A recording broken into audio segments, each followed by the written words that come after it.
तो जैसा कि आपने नोवेल के लास्ट पार्ट के अंदर देखा था कि जियान ने ज़ाओ ज़ुआन की सारी एनर्जी को एब्जॉर्ब कर लिया था, जिस वजह से उसका जो लेवल होता है सडनली काफी ज्यादा बढ़ जाता है और वो सीधा डाउ ज़ुन की पीक पर पहुंच जाता है। मगर वो सही टाइम पे अपनी एनर्जी को सप्रेस कर देता क्योंकि उससे उसकी दुई की काफी ज्यादा थिन हो जाती। इस वजह से उसकी जो फ्यूचर कल्टीवेशन है उसके अंदर काफी ज्यादा प्रॉब्लम आती। मगर जो जियान तो पावर का लालच नहीं करता और अपनी दुई की को सप्रेस कर देता है। इस वजह से उसका जो फाइनल लेवल होता है डाउ ज़ुन की 8 स्टार की पीक होती है। तभी जियान की जो आंखें 2 साल से बंद होती वो अचानक से खुल जाती, जिनके अंदर से भयानक एनर्जी बाहर निकलती है जो जाके एक बड़े से पत्थर से टकराती और वो इतनी ज्यादा खतरनाक होती है कि जो पत्थर होता है टूट के बिखर जाता है। और ये फिर जियान होता है वो सबसे पहले अपनी बॉडी को स्ट्रेच करता और फिर अपने अंदर की दुई को सेंस करती कन एकदम फुल एक्साइटेड हो जाता और उसकी खुशी का कोई भी ठिकाना नहीं होता है। और फिर अपने पावरफुल ऑरे को रिलीज कर देता और हंसते हुए बोलता कि सच में काफी कमाल की पावर है। और फिर तुरंत ही वहां से फ्लैश की तरह चमकता और पहुंच जाता है अपने ग्रेट ज़ाओ ज़ुआन के पास। वहीं पे हीरो जियान को एकदम सही सलामत देखती है तो उसके चेहरे पे बड़ी सी स्माइल आ जाती है और साथ ही जियान को बधाई देती है ब्रेक थ्रू करने के लिए। सुन के जियान हमें नोट कर देता और फिर अपने हाथ को आगे बढ़ाता और आसपास के स्पेस को तोड़ डालता है बस अपने हाथ के मूवमेंट से। इस वजह से बोलता है कि अब मेरे सामने आने और हाली आ जाते तो मैं बहुत ही आसानी से उन्हें हरा दूंगा। यहाँ तक कि अब सभी एंशिएंट क्लैनों में जो यंग जनरेशन के वॉरियर है अब वो मेरे सामने नहीं टिक सकते हैं, चाहे फिर वो गू क्लैन हो फिर चाहे वो हुन क्लैन हो। अब मैं उन सभी को बहुत ही आसानी से हरा सकता हूँ और ये सब उसके एंसेस्टर की वजह से हो पाया। इस वजह से उनके सामने घुटने को बैठ जाता और उनको इज्जत के साथ ग्रीट करते उनको थैंक यू बोलता है। एक तो ज़ाओ ज़ुआन उसके एंसेस्टर है और साथ ही उन्हें हजारों सालों तक ज़ाओ क्लैन की ब्लड को सेफ रखने के लिए यहाँ पे कैद रहे। इस वजह से उनका पूरा हक बनता है कि जियान उनको एकदम फुल इज्जत के साथ ग्रीट करे। मगर तभी तो ज़ाओ ज़ुआन होते वो बोलते हैं जो मेरा ज़ाओ क्लैन अभी के लिए पूरी तरीके से डिक्लाइन कर चुका है मगर अब उसके पास एक होप है और मुझे तुम्हारे ऊपर पूरा यकीन है कि एक दिन तुम उसे सबसे ऊपर ले जाओगे। इसी वजह से मेरे इतने सालों का जो इंतजार था वो बिल्कुल ही वेस्ट नहीं गया है। और ये बात थैंक यू बोलने की तुम्हें अभी के लिए मुझे नहीं बोलना चाहिए बल्कि तुम्हें अपनी छोटी गर्लफ्रेंड को बोलना चाहिए, क्योंकि अगर वो हेल्प नहीं करती फिर तुम्हारे कोई भी चांसेस नहीं थे कि तुम 3 तरह की ब्लड लाइन को कंबाइन कर पाते। ये सुन के जान काफी ज्यादा हैरान हो जाता और फिर देखता है यूनो की तरफ जो की बहुत ही प्यार से उसे देख रही होती है और उसके चेहरे पे होती है एक प्यारी सी स्माइल जिसे देख के जान बोलता है क्या ही किस्मत है मेरी जो मुझे इस तरीके से प्यार करने वाली बंदी मिली है, अब मुझे इस दुनिया से क्या ही और चाहिए। तभी ज़ाओ ज़ुआन सीरियस होते बोलते कि जैन अभी के लिए जो तुम्हारी ब्रेन है उसे मैंने एक क्रिस्टल फॉर्म के अंदर कन्वर्ट करके तुम्हारे हार्ट के अंदर स्टोर कर दिया है, क्योंकि जो कंबाइन दो की वो अभी के लिए काफी ज्यादा कम है। इस वजह से तुम्हें फ्यूचर में इसे बहुत ही ध्यान से ग्रो करना होगा और साथ ही तुम्हें बहुत ही ज्यादा केयरफुल भी रहना होगा, क्योंकि अगर तुम्हें फ्यूचर के अंदर डूडी के अंदर ब्रेक थ्रू करना है तो फिर ये ब्रेन बहुत ही ज्यादा इंपॉर्टेंट रोल निभाएगी उसके अंदर। और अगर तुमने फ्यूचर में अगर डूडी के अंदर ब्रेक थ्रू कर लिया तो फिर ज़ाओ क्लैन के मेंबरों के अंदर जो ब्लड अभी के लिए पूरी तरीके से खत्म हो चुकी है वो अचानक ही अवेकन हो जाएगी और उनकी स्ट्रेंथ सडनली काफी ज्यादा बढ़ जाएगी और साथ ही जो ब्लड लाइन होगी वो बहुत ही ज्यादा स्ट्रॉन्ग होगी और साथ ही यही इकलौता रास्ता ज़ाओ क्लैन को फिर से रिवाइव करने का। ये सुन के जो जियान था वो हमें नोट कर देता और वो अभी के लिए सेंस कर पा रहा था उसकी बॉडी के अंदर एक अलग सी एनर्जी है जो कि अभी के लिए उसके हार्ट से फ्लो हो रही है। लेकिन तभी ज़ाओ ज़ुआन बोलते कि तुम्हें हुन क्लैन से थोड़ा सा बच के रहना होगा, क्योंकि ये जो क्लैन है वो बहुत ही मिस्टीरियस है। यहाँ तक कि मैं इसे कई बार मिला हूँ और कई बार इनके साथ हाथापाई भी हुई है। यहाँ तक कि एंशिएंट टाइम में जब हमारा ज़ाओ क्लैन एकदम टॉप पे था तब इनके साथ हमारी फाइट हुई थी मगर फिर भी हम लोग इनको नहीं हरा पाए। यहाँ तक कि एंशिएंट क्लैन की रैंकिंग की बात की तो उसमें शॉ क्लैन टॉप पे हुआ करता था, सेकंड नंबर पे आता था गू क्लैन। मगर मेरे एक्सपीरियंस के अकॉर्डिंग मुझे लगता था कि जो हुन क्लैन है वो अभी के लिए गू क्लैन से भी ज्यादा पावरफुल है, क्योंकि बात उस समय की जब ज़ाओ क्लैन अपनी पावर के मामले में एकदम चरम सीमा पर था। तभी उनकी फाइट हुई थी हुन क्लैन के साथ और उस फाइट के लिए ज़ाओ क्लैन ने काफी सारे लोगों को बुलाया था अपनी मदद करने के लिए भी, लेकिन फिर भी ज़ाओ क्लैन हुन क्लैन का ज्यादा कुछ नहीं बिगाड़ पाया। और एक चीज प्रूव करती हुन क्लैन की असली स्ट्रेंथ को। और साथ ही साथ जो हुन क्लैन की हिस्ट्री वो बहुत ही ज्यादा पुरानी है, लेकिन मैंने अपनी पूरी लाइफ के अंदर उनकी ब्रेन को बिल्कुल भी कमजोर होते हुए नहीं देखा है। वो हमेशा से सेम बनी रही, उसके अंदर कोई भी चेंजेस नहीं आए और इसका पता करने के लिए मैंने हर एक चीज को ट्राई किया मगर मैं कभी भी पता नहीं कर पाया। यहाँ तक कि मैं मर गया मगर मैं उनके बारे में पता नहीं कर पाया। वहीं पे जो यूनो और जियान होते वो काफी ज्यादा हैरान हो जाते हैं, मगर जो यूनो थी वो अपने गू क्लैन की स्ट्रेंथ को बहुत ही अच्छे से जानती है, क्योंकि काफी सालों से उनकी फाइट हो रही है हुन क्लैन के साथ। मगर उन सभी फाइटों के अंदर जो विजेता होता है वो गू क्लैन होता है हमेशा। इसी वजह से उसे अभी के लिए ज़ाओ क्लैन की बातों में बिलीव नहीं हो रहा होता है कि वो अभी के लिए ये बोल रहा है कि गू क्लैन अभी के लिए हुन क्लैन से पीछे है, मतलब कमजोर है। वहीं पे ज़ाओ ज़ुआन भी उनके चेहरे को देख के पहचान जाते कि अभी के लिए डिनाई कर रहे हैं उनकी बातों को। इस वजह से उन लोगों से बोलते कि अभी के लिए मैं इस बात से बिल्कुल भी डिनाई नहीं करूंगा। अभी के लिए 8 एंशिएंट क्लैनों के अंदर गू क्लैन सबसे ज्यादा स्टेबल है, मगर जो हुन क्लैन है वो बहुत ही मिस्टीरियस है, क्योंकि हुन क्लैन के कुछ वॉरियर को छोड़कर हुन क्लैन के बारे में किसी को कुछ भी नहीं पता है। इसलिए जब मेरी यही सलाह रहेगी तुम हुन क्लैन से जितना दूर हो सके उतना रहो जब तक तुम दाओ शेंग के अंदर ब्रेक थ्रू नहीं कर लेती हो, क्योंकि तुम्हारे पास है 2C एम्पर जेट का पीस जिसे लेने के लिए हुन क्लैन तुम्हें जरूर ढूंढेगा। ये सुन के जो जियानो तो वो हमें नोट कर देता, मगर अभी के लिए वो अपने कदमों को पीछे नहीं ले सकता है। भले उनके साथ जो फाइट है कुछ टाइम के लिए डिले हो सकती है, मगर एक दिन ऐसा आएगा कि जियान को उस मिस्टर क्लैन के सामने खड़ा होना होगा और एक बड़ा युद्ध उनके साथ लड़ना पड़ेगा, चाहे फिर वो कितने भी खतरनाक क्यों न बने रहे। तभी ज़ाओ ज़ुआन जियान के पास आते और इसके कंधे को थपथपाते और बोलते कि बच्चे तुम्हें 2 साल हो चुके हैं इस हेवनली टूम के अंदर एंटर करे हुए, बस 1 साल और बचा है, जिसके बाद ये जो हेवनली टूम है वो लात मार के तुम्हें यहाँ से बाहर निकाल देगी। इसलिए जो तुम्हारी पावर अभी के लिए एकदम सडनली बढ़ चुकी है उसे तुम्हें अच्छे से कंट्रोल करना होगा। और फिर अपनी स्पेस स्टेशन को टच करते और इसके अंदर से एक स्क्रॉल को बाहर निकाल लेते हैं और इसे जियान को देते हुए बोलते ये स्काई फाइट 3 मिस्ट्री चेंज का फाइनल चेंज, जैसे अगर तुम अच्छे तरीके से सीख लेते तो फिर तुम अपने क्लैन टैटू को अपीयर कर पाओगे, वो भी एकदम ट्रू स्ट्रेंथ के साथ, क्योंकि अब तुम्हारे पास आ चुकी है जाओ क्लैन की ब्लड लाइन। वहीं पे सुन की जान की जो आंखें होती एकदम से चमक उठती और उसकी नजर जाती सीधा स्क्रॉल की तरफ, जैसे देख के वो अपने मन में बोलता है कि फाइनली मुझे स्काई फायर 3 मिस्ट्री चेंज का फाइनल चेंज मिल चुका है। और फिर बहुत ही प्रेम पूर्वक जाओ जुआन से उस टेक्निक को ले लेता है, लेकिन तभी उसके दिमाग में एक सवाल आता और वो जाओ जुआन से बोलता है, सीनियर जैसा कि आपने अभी के लिए स्काई फायर 3 मिस्ट्री चेंज को क्रिएट किया है, इस वजह से आपके पास भी उस टाइम पे हेवनली फ्लेम रही होंगी। जैसे उनके जाओ जुआन हमें नोट कर देते और बोलते कि मेरे पास उस टाइम पे 3 हेवनली फ्लेम हुआ करती थी, लेकिन जब मेरी हुन क्लीन के साथ फाइनल फाइट हुई तब मैंने उन तीनों फ्लेमों को ब्लास्ट कर दिया। जैसे उनके तो जान के एकदम से तोते उड़ जाते हैं और वो कस के अपनी मुट्ठी को बंद कर लेता है, क्योंकि वो अभी के लिए इस बात को हजम नहीं कर पा रहा होता है कि हुन क्लीन ने इतना ज्यादा फोर्स कर दिया उसके एंसेस्टर को कि उन्हें अपनी हेवनली फ्लेम को ब्लास्ट करना पड़ा। और साथ ही वो अभी के लिए इस बात का भी आइडिया नहीं लगा पा रहा था कि वो फाइट कितनी ज्यादा खतरनाक रही होगी। और साथ ही साथ जियान को एक बात और हैरान कर रही थी कि जाओ जुआन ने आखिर 3 हेवनली फ्लेम को अपने पास कैसे रखा, क्योंकि उनके पास फ्लेम मंत्रा के होने के कोई भी चांसेस नहीं है। और ये बात ग्रेट जाओ जुआन भी समझ जाते कि अभी के लिए उनका पोता क्या सोच रहा है। इस वजह से वो हंसते हुए बोलते हैं, बच्चे जो तुम्हारे पास की मेथड है वो सच में काफी ज्यादा यूनिक है, लेकिन ऐसा बिल्कुल भी नहीं जो मेरे पास की मेथड थे वो इसके लेवल के नहीं थे, बल्कि इससे बेटर थे, क्योंकि जो तुम्हारा की मेथड है वो बहुत ही ज्यादा खतरनाक है, क्योंकि तुम्हें अपनी स्ट्रेंथ को बढ़ाने के लिए हेवनली फ्लेम की जरूरत पड़ती है और ये चीज बहुत ही ज्यादा डेंजरस है। और ये बात करूं मैं अपनी, जब वो 3 हेवनली फ्लेम मेरे पास थी तब मैं उन्हें फोर्सफुली अपनी बॉडी के अंदर रखा करता था, मैंने उन्हें रिफाइन नहीं किया था, उन तीनों को कंट्रोल करने के लिए अपनी रॉ स्ट्रेंथ का यूज किया करता था, क्योंकि मैं उस टाइम पे जिस लेवल पे हुआ करता था वहाँ पे हेवनली फ्लेम की भी मेरे सामने एक नहीं चलती थी। ये सुन के जियान समझ जाता कि उसके एंसेस्टर बहुत ही ज्यादा खतरनाक रहे हैं, क्योंकि उन्होंने हेवनली फ्लेम को कंट्रोल करने के लिए सबसे ब्रूटल मेथड का यूज किया था। तभी जाओ जुआन फिर से जियान से बोलते कि बच्चे अभी के तुम जिस की मेथड का यूज करते हो अभी के लिए स्काई फायर 3 मिस्ट्री चेंजेस के लिए एकदम परफेक्ट है, क्योंकि तुम्हारे पास जितनी भी हेवनली फ्लेम है उसे तुमने खुद रिफाइन किया है, इस वजह से तुम उन्हें बहुत ही अच्छे से कंट्रोल कर सकती हो, वो तुम्हारा बिल्कुल भी विरोध नहीं करेंगी, जहाँ तक कि ऐसा मैं भी नहीं कर पाता था। और जैसा कि तुम्हारे पास अभी के लिए स्काई फायर 3 मिस्ट्री चेंज का लास्ट स्टेप भी आ चुका है, तो क्यों ना तुम हेवनली टूम को छोड़ो, उससे पहले तुम इसे पूरी तरीके से सीख लो और अपीयर कर लो अपने क्लैन टैटू को। ये सुन के जियानो तो वो हमें नोट कर देता और क्रॉस लाइक करके वहीं पे बैठ जाता और रीड करने लगता है सबसे पहले उस लास्ट स्टेप की मेथड को, और ऐसी जो प्रोसेस होती है कुछ घंटे तक चलती रहती है, जिसके बाद जियान अपनी आंखें खोल लेता है और फिर तुरंत ही अपनी हैंड साइनों को चेंज करना स्टार्ट कर देता है और फिर चिल्लाते हुए बोलता है स्काई फायर 3 मिस्ट्री चेंज का first change, second change, third change. और इतना बोलती है जियान का जो ऑरा है वो सडनली काफी ज्यादा बढ़ने लगता और वो काफी ज्यादा स्ट्रांग हो जाता और साथ ही जियान अभी के लिए अपनी बॉडी के अंदर महसूस कर पा रहा था कि उसके अंदर एक दुईकी का सैलाब आ चुका है और साथ ही उसके अंदर एक अजीब सी एनर्जी जिसका पाथ अभी के लिए उसका फोरहेड है। और फिर हमें जियान का फोरहेड दिखाया जाता है जहाँ पर अभी के लिए जाओ क्लैन का क्लैन टैटू तो अपीयर हो चुका होता है, मगर साथ ही उसके साइड में और भी लाइनें अपीयर होने लगती है, जहाँ पे एक लाइन अपीयर होती है फिर दूसरी लाइन अपीयर होती है, मगर तभी अचानक से वो दोनों गायब हो जाती हैं। और ये देखिए जो जियान होता है काफी ज्यादा हैरान हो जाता है और तुरंत ही अपनी आंखें खोल लेता है और सोच विचार करने लगता है कि आखिर गलती कहाँ पर हो गई। तभी जाओ जुआन भी जियान को सोच विचार करते हुए देख लेते और वो जियान से बोलते बच्चे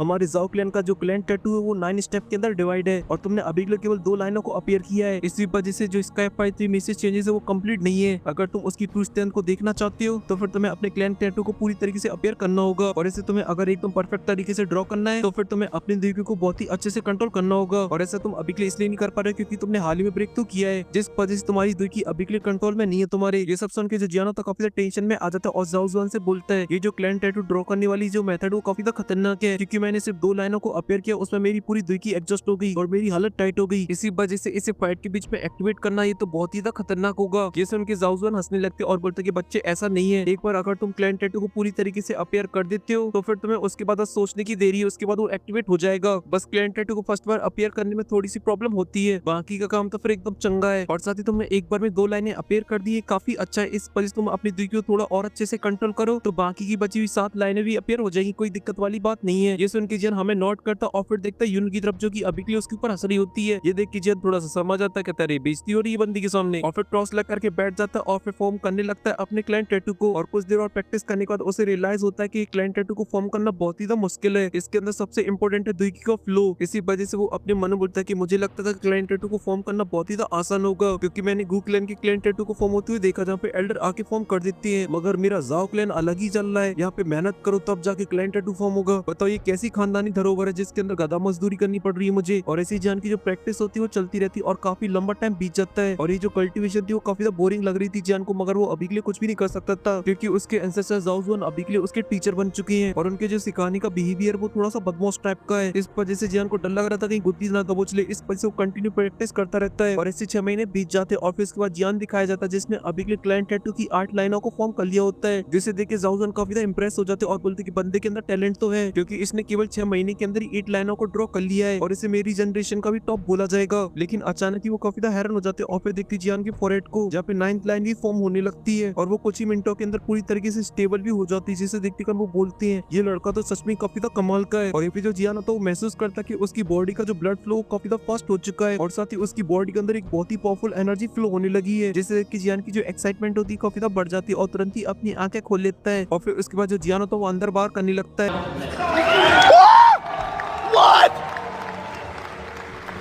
अरे दोस्तों आप गलत मत समझो, मेरे कहने का मतलब ये कि जियान अपने क्लाइंट टैटू को अपीयर करता है और फिर डिसअपीयर कर देता है, मतलब ऐसी जियान थोड़ा सा टेस्टिंग करता है और साथ ही मैं भी एक टेस्टिंग कर लेता हूँ। आप लोगों को इसका फोर्थ पार्ट चाहिए कि नहीं चाहिए, तो आप लोग मुझे कमेंट के अंदर बताना। और फिलहाल के लिए इस वीडियो में सिर्फ इतनी। अगर आपको वीडियो पसंद है तो लाइक कर देना, साथ ही चैनल को भी सब्सक्राइब कर देना। मैं मिलता हूँ आपसे नेक्स्ट वीडियो में, तब तक के लिए बाय।